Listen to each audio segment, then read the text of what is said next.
The US B2 may be on the air of Rock, but you guys do not know. Donald Trump never make an empty threat. As it stand right now, no be smart, you know. They say Tinubu and Rock, everybody they run kitty, everybody they run koto because he don't read. Since that the Nigeria government have army and equipment to send to Southeast to buy innocent youth, and the one who is happening in a village called Omaka in Imo State.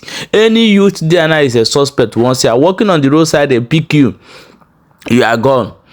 Now they have this kind of army, but they cannot send it to the north, they cannot send it to the Benue, and they are leaving the terrorists to buy the Christians over there. Donald Trump don't enter the matter, can say that his army may be in Nigeria anytime soon if they not end this their business of kidnapping and the Boko Haram and the ISIS in the north. Omo, it don't read for Nigeria.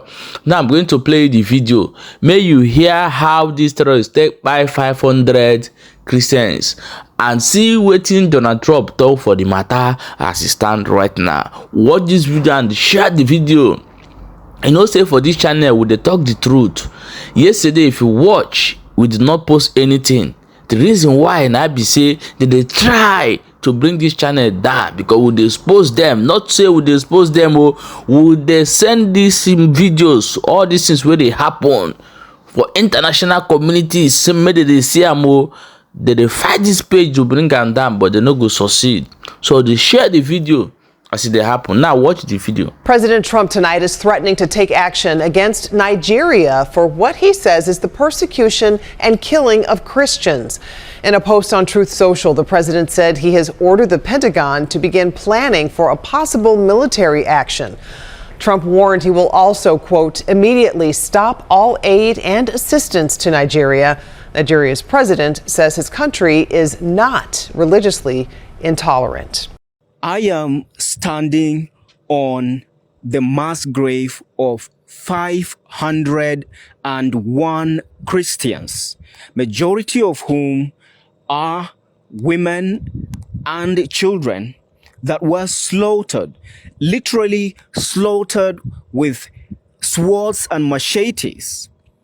Some of them burned alive in their homes, and some of them who were babies smashed on the wall, smashed on the ground with their brains spilled out completely, all for their faith in Jesus. The victims of the March 7th, 2010 attack in the village of Dogonahawa, located on the western edge of Jos, the capital of Plateau State in central Nigeria, are presently beneath my feet, right? So you can just pan the camera just to the ground and be a tiny bit, and you can pull out. They are all here, and you can see how large this space is, right? So they were all impoverished villagers, some of whom could barely afford to feed in a day. And so many of the survivors, very few actually, could not afford befitting or exclusive burials for their family members. And therefore, they were all lumped up, thrown upon one another in this mass grave that was dug several feet deep. It was probably more than 10 feet just to be able to accommodate the population that's had been slaughtered and needed to be buried in it. And you can see how large this is. I estimate that this would be about probably 40 by 30 feet. I believe. No, it should definitely be more. From my left to my right would probably be short of 50 feet just by probably a few inches. And to the end there where you have that monument, the tombstone, that should be about 100 feet. So we're looking at a space of close to 50 by 100 feet, all containing skulls, skeletons, bodies, charred bone fragments of Christians that were slaughtered in one night by terrorists whom residents tell us were shouting Allahu Akbar and speaking the Fulani dialect while slaughtering innocent babies, slitting the bellies of pregnant women, pulling out their fetuses, pulling out their unborn babies and smashing them on the ground. Right here, I had the opportunity to meet with the pastor in charge of the Church of Christ in Nation in this community, and he has shared with us what the experience was like. And his video is contained in his interview is contained in the next video, and you can look that out. But I just thought that it is just important to highlight the gravity, the depth of the genocide against Christians that has persisted for more than 2 decades. We're looking at between 2 to 3 decades. And opponents of this anti-genocide campaign, including Muslim politicians, Christian politicians who are complicit and turning a blind eye, and even church leaders who are complicit and turning a blind eye, claim that the perpetrators of this genocide are mere terrorists who do not spare Muslims. But the question is, there were Muslims in this community within the years leading to this attack.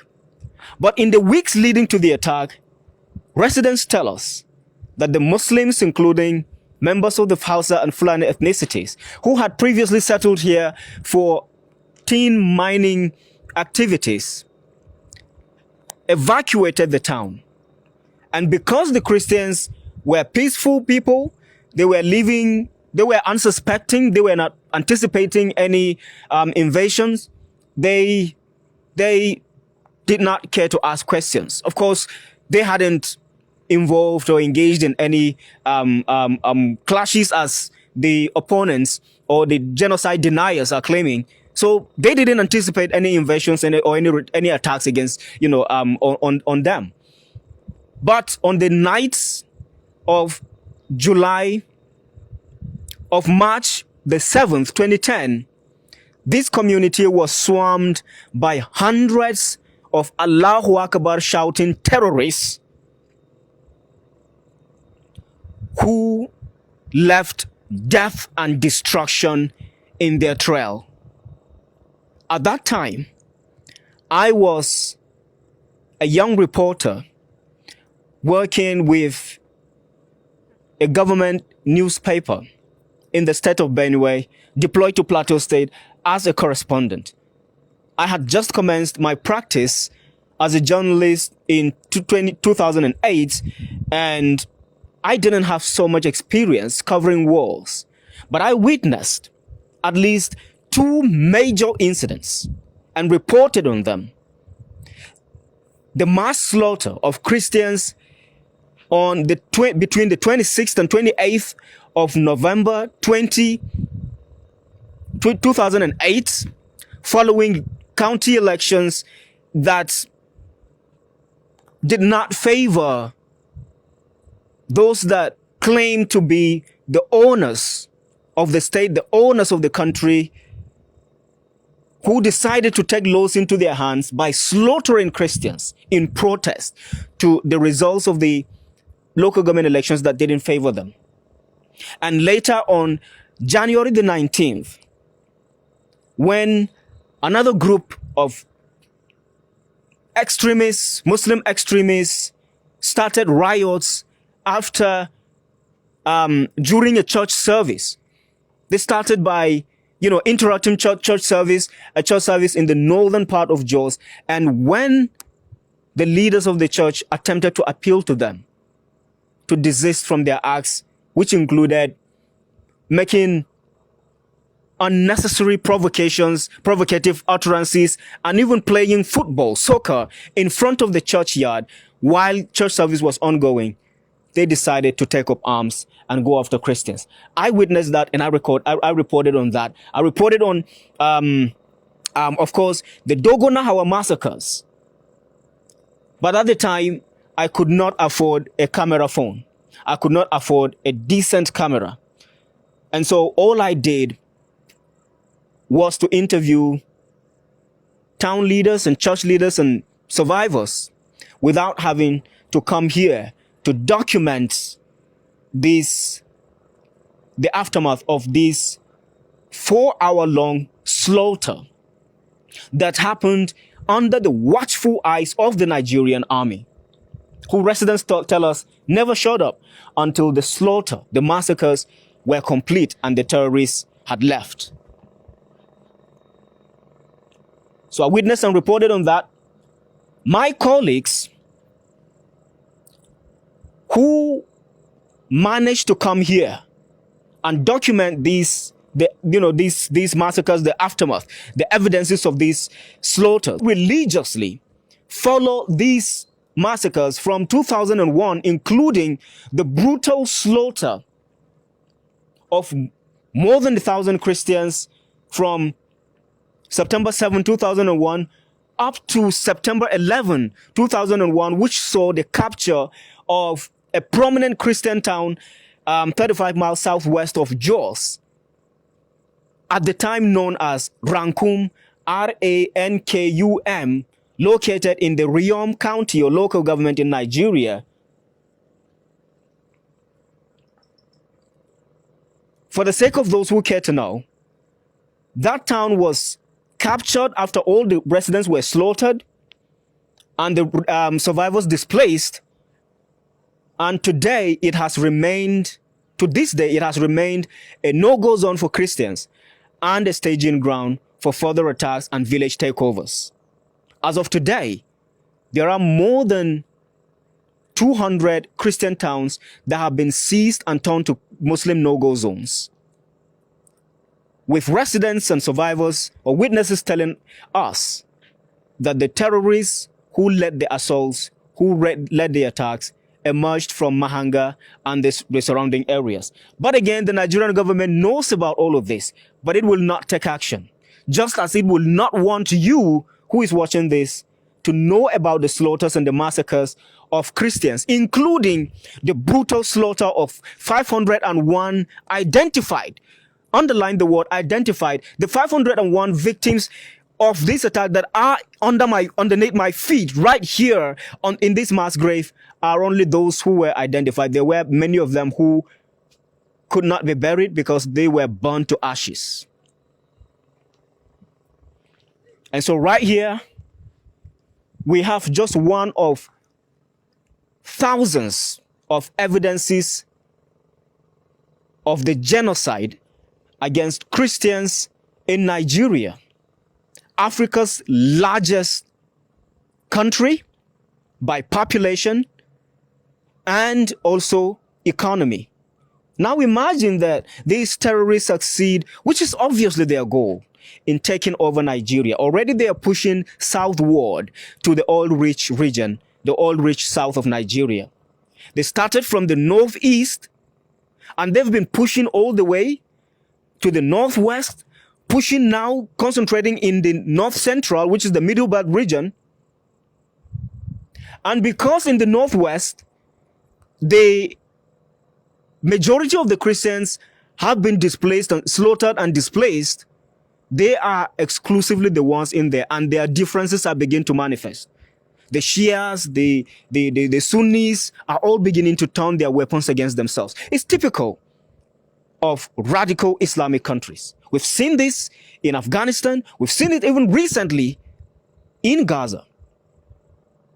After Israel withdrew from Gaza, we've seen Hamas terrorists slaughtering innocent Palestinians, fellow Muslims. It's the same thing that is happening now that genocide deniers are claiming is just acts of terrorism. But they are, and they were, and they still are united in the common goal of eradicating Christians from the world's largest black nation. The only places where you have other motivations for these attacks, especially those in Muslim communities, are places that they have seized and they are now beginning to practice and manifest their differences.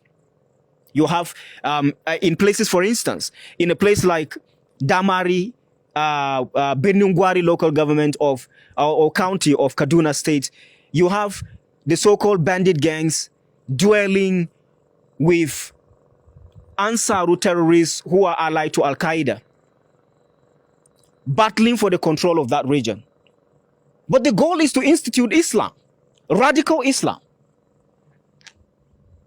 In the Middle Belt region, it is exclusively an anti-Christian genocide. There is no single Muslim in this mass grave. There is no single